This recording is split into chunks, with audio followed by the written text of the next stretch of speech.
त्रिपुरा, नागालैंड, मेघालय के आए चुनाव परिणाम। तीनों ही राज्यों में लेफ्ट और कांग्रेस का क्या हुआ हश्र।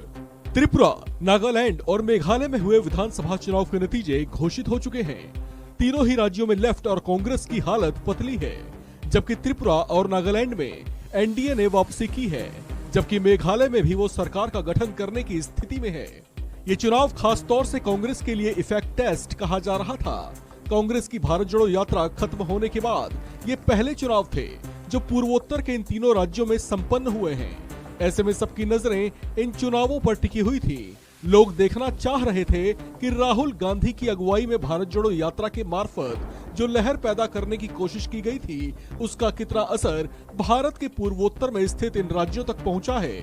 यहाँ से बेशक से राहुल गांधी की यात्रा नहीं निकली थी, लेकिन उस दौरान तीनों ही राज्यों में प्रदेश कांग्रेस को भारत जोड़ो का अलग जगाते जरूर देखा गया था। लेकिन अब तीनों ही राज्यों में जो चुनावी नतीजे निकल कर आए हैं, वो कांग्रेस और लेफ्ट को फील गुड या संतोषजनक कहने लायक आंकड़े भी जमा नहीं कर पाए। बात त्रिपुरा की करें तो यहाँ पर 2018 के चुनाव में लेफ्ट और कांग्रेस गठबंधन को जहाँ 16 सीटें मिली थी, वहीं 2023 के चुनाव में लेफ्ट कांग्रेस गठबंधन को 14 सीटें ही नसीब हो पाई। नागालैंड में तो कांग्रेस अपना खाता ही नहीं खोल पाई। तो मेघालय में साल 2018 के चुनाव में जिस कांग्रेस को 21 सीटों पर जीत मिली थी, वो अब 2023 के चुनाव में महज 5 सीटों पर ही सिमट गई है, जबकि मेघालय में टीएमसी को भी 5 सीटों पर ही जीत मिल सकी। इस पर सीपीआईएम नेता सीताराम येचुरी ने क्या कहा, आइए आपको सुनाते हैं। ऐसी हालत में त्रिपुरा की आवाम जिन्होंने आकर वोट डाला, बहुत बड़ा आतंक का सामना करते हुए, बहुत बड़ा हिंसा का सामना करते हुए, और जिस तरीके से हमले हुए थे चुनाव के कुछ महीने पहले से, उन सब का वो झेलते हुए, और हमारी साथी, हमारे कॉमरेड, हमारी पार्टी के कॉमरेड जिनकी हत्या की गई थी बीजेपी के गुंडों की तरफ से, इन सब के बावजूद लाखों की तादाद में लोग निकल आए और वोट डाले। ये एक बहुत बड़ी जनतांत्रिक जीत है त्रिपुरा के अंदर।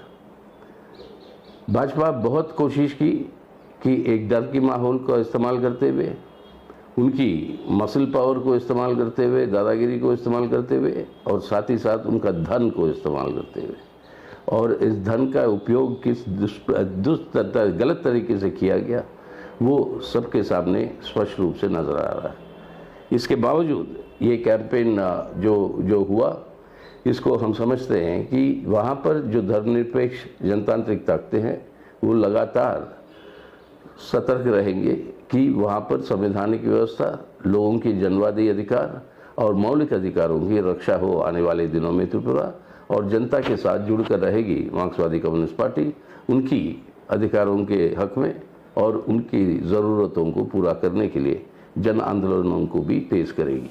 कांग्रेस और लेफ्ट के लिए तीनों ही राज्यों के चुनाव परिणाम बेहद निराशाजनक रहे हैं। इसे उनके लिए चिंताजनक भी कहा जा रहा है, क्योंकि अगले ही साल आम चुनाव होने हैं।